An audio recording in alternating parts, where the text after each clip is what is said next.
Ha?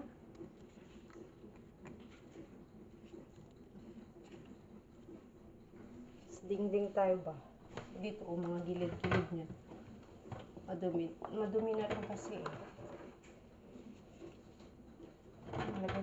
Lagyan natin ng konting sabon. Ito yung ating basahan.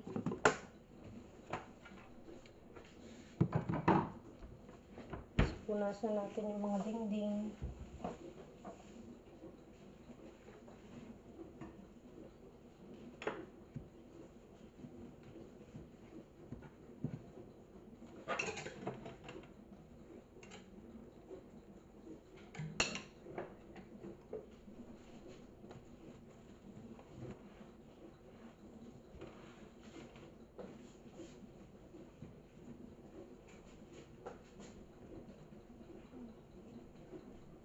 May isang araw, nilinis ko na to. Madumi na naman. Kapag maya-maya ka kasi luto, guys. Maya-maya din, madumi yung ating dingding. Kaya maya-maya din natin sundan yung dumi natin. Kasi, pag hindi natin yan masundan, wala, kakapal yung dumi. Mahirap na siya linisin. Trabaho. Trabaho na siya.